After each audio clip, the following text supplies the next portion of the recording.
ഭാരതീയ ജനതാ പാർട്ടിയുടെ സംസ്ഥാന നേതൃയോഗം ഇന്നലെ തിരുവനന്തപുരത്ത് ചേരുകയുണ്ടായി. നിലവിലുള്ള രാഷ്ട്രീയ സാഹചര്യങ്ങളെ യോഗം സമഗ്രമായി വിലയിരുത്തുകയും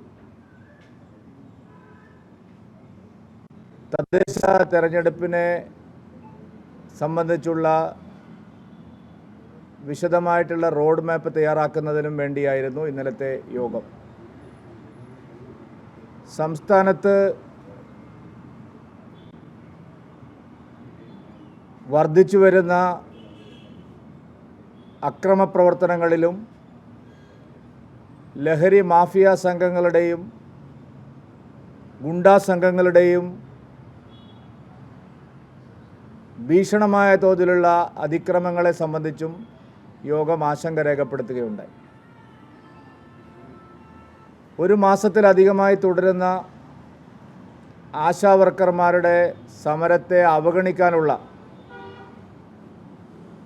പിണറായി വിജയൻ സർക്കാരിൻ്റെ നീക്കത്തിനെതിരായി യോഗം ശക്തമായിട്ടുള്ള പ്രതിഷേധം രേഖപ്പെടുത്തുകയുണ്ടായി. വ്യാപകമായ തോതിലുള്ള കള്ളപ്രചാരണമാണ് സംസ്ഥാനത്ത് ഭരണകക്ഷിയായിട്ടുള്ള ഇടതുപക്ഷ ജനാധിപത്യ മുന്നണിയും പ്രധാന പ്രതിപക്ഷമായിട്ടുള്ള UDF കേന്ദ്ര സർക്കാരിനെതിരെ സംസ്ഥാനത്ത് അഴിച്ചുവിട്ടുകൊണ്ടിരിക്കുന്നു.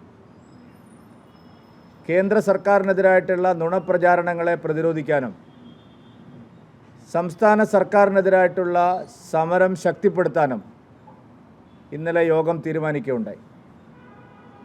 ആശാവർക്കർമാർ സമരം തുടങ്ങിയപ്പോൾ സംസ്ഥാന സർക്കാരിൻ്റെ പ്രതിനിധികൾ പറഞ്ഞത് ഈ കാര്യത്തിൽ സംസ്ഥാനത്തിനൊന്നും ചെയ്യാനില്ല,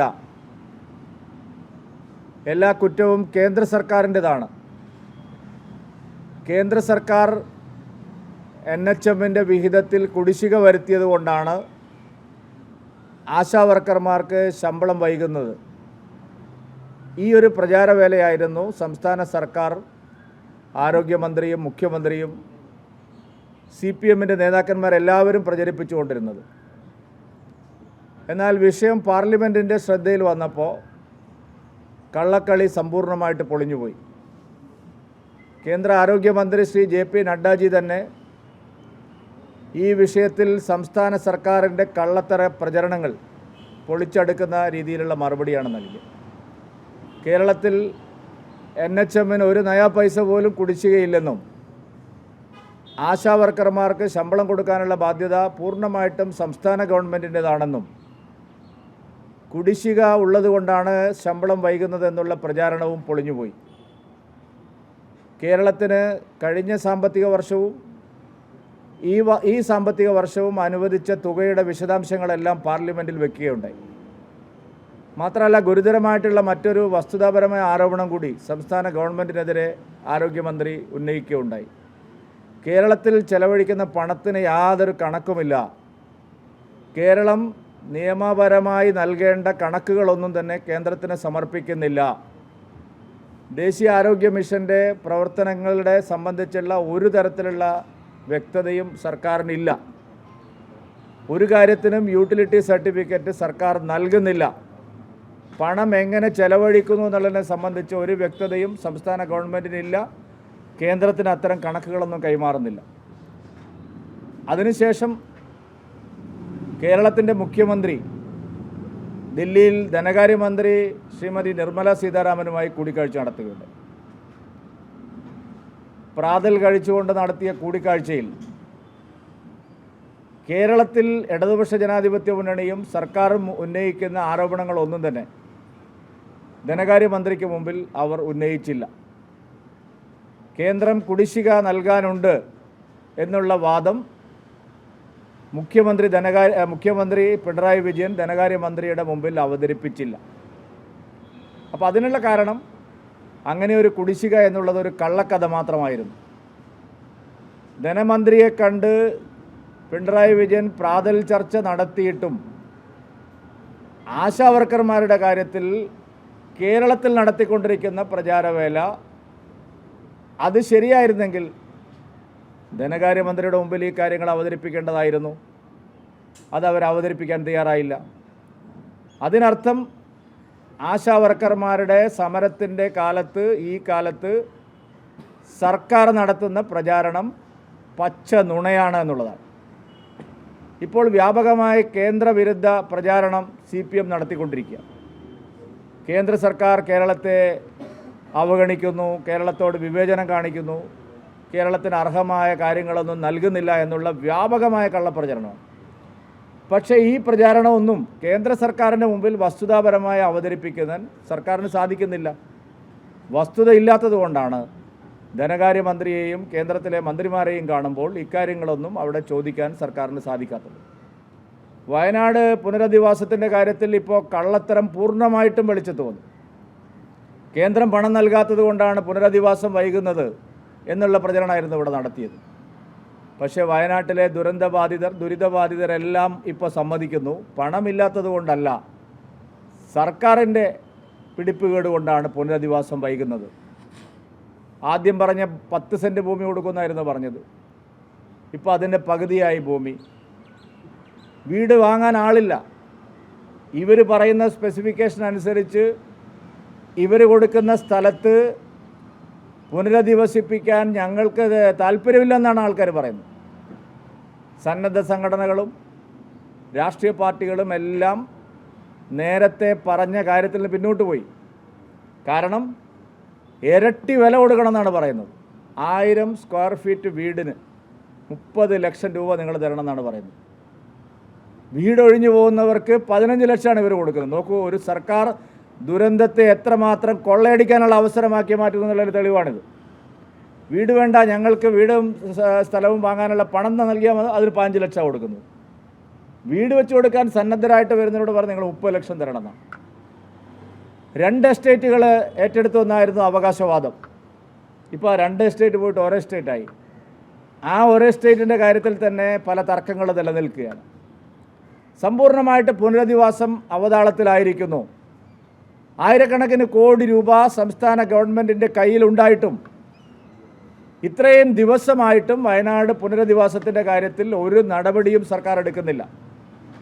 അവിടെയും പച്ചയായ കേന്ദ്രവിരുദ്ധ പ്രചരണം അവർ നടത്തുക. കേരളത്തെ സംബന്ധിച്ച് വികസനത്തിന് വേണ്ടി എല്ലാ കാര്യങ്ങളും കേന്ദ്ര സർക്കാർ ചെയ്യുമ്പോൾ ആ കാര്യങ്ങളൊന്നും ജനങ്ങളോട് തുറന്നു പറയാൻ തയ്യാറാവാതെ കേന്ദ്രവിരുദ്ധ പ്രചാരവേലയുമായി മുന്നോട്ട് പോകാമെന്നാണ് സർക്കാർ വിചാരിക്കുന്നത്. അതുകൊണ്ട് ആ കേന്ദ്രവിരുദ്ധ പ്രചാരണത്തിൻ്റെ പൊള്ളത്തരം തുറന്നു കാട്ടിക്കൊണ്ടുള്ള വ്യാപകമായിട്ടുള്ള പ്രചാരണ പരിപാടികൾ സംസ്ഥാനത്തുടനീളം തദ്ദേശ തെരഞ്ഞെടുപ്പിന് മുന്നോടിയായി നടത്താനാണ് ഞങ്ങൾ നിശ്ചയിച്ചിരിക്കുന്നത്. സംസ്ഥാന ഗവൺമെൻറ് എടുക്കുന്ന ഓരോ നടപടികളിലും അവർ കൈകൊള്ളുകയാണ്. പാലക്കാട് ഉപതെരഞ്ഞെടുപ്പ് കാലത്ത് മുനമ്പത്തിൻ്റെ കാര്യത്തിൽ ഒരു ജുഡീഷ്യൽ കമ്മീഷനെ വെച്ചു. ഞങ്ങൾ അന്നേ പറഞ്ഞു ആ ജുഡീഷ്യൽ കമ്മീഷന് നിയമപരമായ സാധുതയില്ല. ഈ ജുഡീഷ്യൽ കമ്മീഷനെ കൊണ്ട് ഇത് പരിഹരിക്കാൻ കഴിയുന്ന ഒരു വിഷയമല്ല. പ്രശ്നം അടിസ്ഥാനപരമായ നിലപാടിൻ്റെതാണ്. മുനമ്പത്തുള്ളത് വഖഫ് ഭൂമിയല്ല എന്നുള്ള വസ്തുത സർക്കാർ ജനങ്ങളോട് തുറന്നു പറഞ്ഞ് സമ്പൂർണ്ണമായിട്ടുള്ള അധികാരം മുനമ്പത്തെ നിവാസികൾ കൊടുക്കുക മാത്രമാണ് ഇതിന് പോംവഴിയുള്ളത്. കേന്ദ്ര സർക്കാർ പാർലമെൻറ്റിൽ വഖഫ് ഭേദഗതി നിയമം പാസ്സാക്കാൻ പോവുകയാണ്. വ്യക്തമായിട്ടുള്ള നിലപാട് സ്വീകരിച്ചുകൊണ്ട് വഖഫ് ബോർഡിൻ്റെ കള്ളക്കളികൾ പൊളിച്ചടുക്കിക്കൊണ്ട് ഏത് ഭൂമിയും വഖഫ് ബോർഡിന് ഏറ്റെടുക്കാൻ കഴിയുന്ന തരത്തിലുള്ള ഇന്നത്തെ വഖഫ് നിയമം പരിഷ്കരിക്കാൻ കേന്ദ്ര സർക്കാർ തീരുമാനിച്ചിരിക്കും. ഇവിടെ CPM-ഉം കോൺഗ്രസും പറയുന്നത് ഞങ്ങൾ മുനമ്പത്ത് പ്രദേശവാസികളുടെ കൂടെയാണെന്നാണ്. പ്രതിപക്ഷ നേതാവ് VD സതീശനും UDF-ൻ്റെ നേതാക്കന്മാരും MP-മാരും എല്ലാം അവിടെ പോയിട്ട് ആളുകളെ കബളിപ്പിക്കുകയാണ്. എന്നാൽ ദില്ലിയിൽ അവർ സമരത്തിലാണ്. വഖഫ് നിയമ പരിഷ്കാരത്തിനെതിരായിട്ടുള്ള സമരം ദില്ലിയിൽ സംഘടിപ്പിക്കുകയാണ് കോൺഗ്രസും ഇടതുപക്ഷവും. ഞങ്ങൾ ആവശ്യപ്പെടുന്നത് വഖഫ് ഭൂമിയല്ല എന്നുള്ള നിങ്ങളുടെ മുനമ്പത്തെ നിലപാട് വസ്തുതാപരമാണെങ്കിൽ നിങ്ങൾ വഖഫ് നിയമ പരിഷ്കാരത്തിന് അനുകൂലമായിട്ട് പാർലമെൻറ്റിൽ കൈ ഉയർത്തണം എന്നുള്ളതാണ്. കേരളത്തിലെ എം പിമാർ എല്ലാവരും BJP എം പിമാർ ഒഴിച്ച് ബാക്കി എല്ലാവരും ഈ കാര്യത്തിൽ ഒറ്റക്കെട്ടായ നിലപാടാണ് സ്വീകരിച്ചിരിക്കുന്നത്. അത് തുറന്നു കാണിച്ചുകൊണ്ടുള്ള വലിയ പ്രചാരണം മുനമ്പം വിഷയത്തിൽ ഏറ്റെടുത്ത് ഞങ്ങൾ നടത്തിക്കൊണ്ടിരിക്കുന്ന പ്രചാരണം കൂടുതൽ ശക്തമാക്കാനാണിപ്പോൾ ഞങ്ങൾ ഇന്നലെ യോഗം ചേർന്ന് തീരുമാനിച്ചിരിക്കുന്നത്. ആശാവർക്കർമാരുടെ സമരത്തിൻ്റെ കാര്യത്തിൽ ഇപ്പോൾ ഭീഷണി തുടങ്ങിയിട്ടുണ്ട്. ഇന്നലെ പരിശീലനത്തിന് ചെല്ലാത്ത, ട്രെയിനിങ്ങിന് പോകാത്തവരെ മൂക്കിൽ കയറ്റി കളയും എന്നൊക്കെയുള്ള പ്രചരണമാണ് ഇപ്പോൾ നടക്കുന്നത്. അവരെ ജോലി കളയും. അതുകൊണ്ട് ആശാവർക്കർമാരുടെ സെക്രട്ടേറിയറ്റ് സമരം കൂടുതൽ ശക്തിപ്പെട്ടു വരുന്ന സാഹചര്യത്തിൽ അവർക്ക് വലിയ പിന്തുണ നൽകാനാണ് യോഗം തീരുമാനിച്ചത്. ഈ മാസം 27, 28 തീയതികളിലായിട്ട് ഭാരതീയ ജനതാ പാർട്ടിയുടെ ആഭിമുഖ്യത്തിൽ 10,000-കണക്കിന് സ്ത്രീകൾ അണിനിരക്കുന്ന വലിയ രാപ്പകൽ സമരം ഞങ്ങൾ തീരുമാനിച്ചു. ഈ മാസം 27-ാം തീയതി വൈകുന്നേരം ആരംഭിച്ച് 28-ാം തീയതി വൈകുന്നേരം വരെ കേരളത്തിലുള്ള 10,000-കണക്കിന് സ്ത്രീകൾ മഹിളാ മോർച്ചയുടെയും BJPയുടെയും നേതൃത്വത്തിൽ സെക്രട്ടേറിയറ്റ് നടയിൽ രാപ്പകൽ സമരം നടത്താൻ ഞങ്ങൾ തീരുമാനിച്ചിരിക്കുന്നു. കേരളം നടുങ്ങുന്ന മറ്റൊരു പ്രധാനപ്പെട്ട വിഷയമാണ് ഈ ലഹരി മാഫിയയുമായി ബന്ധപ്പെട്ട വിഷയം. വ്യാപകമായ തോതിൽ ലഹരി മാഫിയ കേരളത്തിൽ അഴിഞ്ഞാടുകയാണ്. ഇന്നലെ മുഖ്യമന്ത്രി പറഞ്ഞിരിക്കുന്നത് അതെല്ലാം കേന്ദ്രത്തിൻ്റെ ജോലിയാണെന്നാണ്. ലഹരി മാഫിയകൾ കേരളത്തിലെ UP സ്കൂളിന് മുമ്പിൽ പോലും, പ്രൊഫഷണൽ കോളേജിലും മറ്റ് പോളിടെക്നിക്കിലൊന്നുമല്ല, അതിനപ്പുറത്തേക്ക് സാധാരണ UP സ്കൂളിന് മുമ്പിൽ പോലും വ്യാപകമായ ലഹരി കച്ചവടം നടക്കുക. വലിയ തോതിൽ സർക്കാരിൻ്റെ സഹായത്തോടു കൂടിയാണ് ഇത് നടക്കുന്നത്. ലഹരി കേസുകൾ പിടിക്കുമ്പോഴെല്ലാം CPM-മായി ബന്ധപ്പെട്ടും മതതീവ്രവാദികളുമായി ബന്ധപ്പെട്ടുള്ള ആൾക്കാരെയാണ് പിടിക്കുന്നത്. ആ കേസുകളെല്ലാം തേച്ചു മാറ്റി കളയുകയാണ്. ഇപ്പോൾ കളമശ്ശേരിയിലെ പോളിടെക്നിക്കിൽ നിന്ന് 3 കിലോ കഞ്ചാവ് പിടിച്ചപ്പോൾ പോലീസ് അത് 300 ഗ്രാമാക്കി മാറ്റി. എല്ലാ മാധ്യമങ്ങളിലും കോളേജ് ഹോസ്റ്റലിലെ SFI നേതാക്കളുടെ മുറിയിൽ നിന്ന് കഞ്ചാവ് കണ്ടെടുക്കുന്നതിൻ്റെ വീഡിയോ ദൃശ്യങ്ങൾ നമ്മൾ കണ്ടതാണ്, ചിത്രങ്ങൾ നമ്മൾ കണ്ടതാണ്. വലിയ പൊതിയായി സൂക്ഷിച്ചിരിക്കുന്ന കഞ്ചാവാണ്. പോലീസ് അത് കോടതിയിലെത്തിക്കുമ്പോൾ 10-1 കുറച്ചിരിക്കുകയാണ്. കാരണം SFI നേതാക്കന്മാരെ രക്ഷപ്പെടുത്താൻ വേണ്ടി, അവർക്ക് ജാമ്യം കിട്ടാൻ വേണ്ടി കഞ്ചാവിൻ്റെ അളവ് കുറച്ചിരിക്കുകയാണ്. CPM നേതാവായിട്ടുള്ള പ്രിൻസിപ്പൾ തന്നെ പറയുകയാണ്, ഇത് സ്ഥിരമുള്ള പരിപാടിയല്ല, വല്ലപ്പോഴും മാത്രം നടക്കുന്ന കാര്യമാണ്. അതിനെ ന്യായീകരിക്കുന്ന സമീപനമാണ് CPM-ൻ്റെ നേതാവായിട്ടുള്ള പ്രിൻസിപ്പൾ നടത്തിയിരിക്കുന്നത്. സംസ്ഥാനം മുഴുവൻ വ്യാപകമായിട്ടുള്ള ലഹരി മാഫിയ സംഘങ്ങളുടെ അഴിഞ്ഞാട്ടമാണ്. കൊച്ചി നഗരത്തിൽ മാത്രം കഴിഞ്ഞ 2 വർഷത്തിനിടയിൽ 15 ലഹരി പാർട്ടികൾ നടന്നു. നിങ്ങൾ മാധ്യമങ്ങളെല്ലാം റിപ്പോർട്ട് ചെയ്തതാണ്. ലഹരി പാർട്ടികൾ കൊച്ചി നഗരത്തിൽ മാത്രം കേരളത്തിൽ 15 എണ്ണം നടന്നു. നിങ്ങൾ ചാനലുകളെല്ലാം ഒന്ന് റിവൈൻഡ് അടിച്ച് നോക്കിയാൽ അറിയാം. കഴിഞ്ഞ 2 വർഷത്തിനിടയിൽ കേരളത്തിൽ നടന്നതാണ്.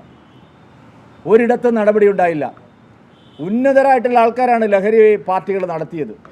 വലിയ വലിയ സർക്കാർ ഉദ്യോഗസ്ഥന്മാരുടെ ബന്ധുക്കൾ, സിനിമാ താരങ്ങളുടെ അണിയറ പ്രവർത്തകർ, സിനിമാ താരങ്ങൾ, വൻകിട പണക്കാരുടെ മക്കൾ, ഇവരൊക്കെ ചേർന്നിട്ടാണ് കൊച്ചി നഗരത്തിൽ മാത്രം ഇത്തരം ലഹരി പാർട്ടികൾ നടത്തിയത്. എല്ലാം സർക്കാർ തേച്ചു മാറ്റി കളഞ്ഞു. അപ്പോൾ സർക്കാരിൻ്റെ സഹായത്തോടു കൂടിയാണ് ലഹരി മാഫിയ സംഘങ്ങൾ കേരളത്തിൽ അഴിഞ്ഞാടുന്നത്. ഇത് വലിയ ആശങ്ക ജനങ്ങൾക്കിടയിൽ ഉണ്ടാക്കിയിരിക്കുകയാണ്. പ്രത്യേകിച്ച് മാതാപിതാക്കൾ ആശങ്കയോടുകൂടിയാണ് കുട്ടികളെ സ്കൂളിൽ അയക്കുന്ന സാഹചര്യമുള്ളത്. അതിൻ്റെ പേരിലുള്ള കൊലപാതകങ്ങൾ, ഹൈസ്കൂളിൽ പോലും മാരകമായിട്ടുള്ള അക്രമങ്ങളും കൊലപാതകങ്ങളും നടക്കുന്നു. ഇതെല്ലാം നടക്കുന്നത് ഈ ലഹരി മാഫിയ സംഘങ്ങൾ, പ്രത്യേകിച്ച് രാസലഹരികളുടെ ഏറ്റവും കൂടുതൽ വിനിയോഗം നടക്കുന്ന സംസ്ഥാനമായിട്ട് കേരളം മാറിയിരിക്കുക. ഒരു നടപടിയും സർക്കാർ എടുക്കുന്നില്ല. അതുകൊണ്ട് ഈ വിഷയത്തിൽ 23-ാം തീയതി, മാർച്ച് 23-ാം തീയതി 30-ാം തീയതി വരെയുള്ള ഒരാഴ്ചക്കാലം സംസ്ഥാനത്തെ എല്ലാ മണ്ഡലങ്ങളിലും വലിയ തോതിലുള്ള ജാഗ്രതാ സദസ്സുകൾ സംഘടിപ്പിക്കാൻ ഭാരതീയ ജനതാ പാർട്ടി തീരുമാനിച്ചിരിക്കുകയാണ്. ഈ മാസം 23-ാം തീയതി മുതൽ 30-ാം തീയതി വരെയുള്ള ഒരാഴ്ചക്കാലം കേരളത്തിലെ എല്ലാ മണ്ഡലങ്ങളിലും 280 പാർട്ടി മണ്ഡലം കമ്മിറ്റികളുടെയും നേതൃത്വത്തിൽ വലിയ ബഹുജന ജാഗ്രതാ സദസ്സുകൾ ഞങ്ങൾ സംഘടിപ്പിക്കാൻ തീരുമാനിച്ചിരിക്കുന്നു. കേന്ദ്രവിരുദ്ധ പ്രചാരണത്തിൻ്റെ മറ്റൊരു മുഖമാണ് കടൽ മണൽ വാരലുമായി ബന്ധപ്പെട്ട പ്രചാരണം. ഒരടിസ്ഥാനമില്ലാത്ത പ്രചരണമാണ്. കേരളം മുഴുവൻ കടലോരത്ത് മണലൂറ്റുകയാണ്, ധാതുമണൽ ഖനനം ചെയ്യുകയാണെന്നൊക്കെയാണ് പ്രചരിപ്പിക്കുന്നത്. ഒരു ധാതുമണലും ഇവിടെ ഖനനം ചെയ്യുന്നില്ല. കൊല്ലത്തെ 3 ബ്ലോക്കുകളിൽ മാത്രമാണ് എല്ലാ തരത്തിലുള്ള പാരിസ്ഥിതിക പഠനവും നടത്തി അവിടെ നൂറ്റാണ്ടുകളായിട്ട് അടിഞ്ഞുകൂടിയിരിക്കുന്ന മണൽത്തിട്ട മാത്രമാണ് നീക്കം ചെയ്യാൻ കേന്ദ്രം ഇപ്പോൾ തീരുമാനിച്ചിരിക്കുന്നത്. ആലപ്പുഴയിലോ ചാവക്കാട്ടോ കേരളത്തിലെ മറ്റൊരു തീരത്തും ഒരു ഖനനവും കേന്ദ്ര സർക്കാർ ആവിഷ്കരിച്ചിട്ടില്ല. അങ്ങനെ ഒരു നീക്കവുമില്ല. യാതൊരു തരത്തിലും മത്സ്യത്തൊഴിലാളികളെ ബാധിക്കാത്ത തരത്തിൽ വിശദമായിട്ടുള്ള പഠനം, 10 മന്ത്രാലയങ്ങളുടെ പഠനം, പരിസ്ഥിതിയാഘാത പഠനം, ഇതെല്ലാം നടത്തി മാത്രമാണ് യാതൊരു തരത്തിലുള്ള ദോഷവും നമ്മളെ കടൽ തീരത്തിനോ കടലിനോ സംഭവിക്കാത്ത തരത്തിലുള്ള വളരെ ശാസ്ത്രീയമായിട്ടുള്ള പഠനങ്ങളുടെ അടിസ്ഥാനത്തിൽ മാത്രമേ ഇത് നടത്തൂ എന്ന് കേന്ദ്രം ആവർത്തിച്ച് പറഞ്ഞിട്ടും, കേരളത്തിന് ഇത് വളരെ പ്രയോജനം ചെയ്യുന്ന കാര്യമാണ് എന്ന് ആവർത്തിച്ച് പറഞ്ഞിട്ടും കള്ളപ്രചരണം നടത്തിക്കൊണ്ടിരിക്കുകയാണ്. ആലപ്പുഴയിലൊക്കെ ലോക്സഭയിലെ കോൺഗ്രസിൻ്റെ പ്രധാന നേതാവ് KC വേണുഗോപാൽ കടലിൽ ചാടുകയാണ്. വേണുഗോപാലെ, കടലിൽ ചാടി ആത്മഹത്യയല്ലാതെ ഇനി കോൺഗ്രസിനും CPM-നും കേരളത്തിൽ രക്ഷയില്ല. ഈ കള്ളപ്രചാരണം കേരളത്തിൽ നടക്കാൻ പോകുന്നില്ല. അതിനെ ഞങ്ങൾ സമ്മതിക്കില്ല.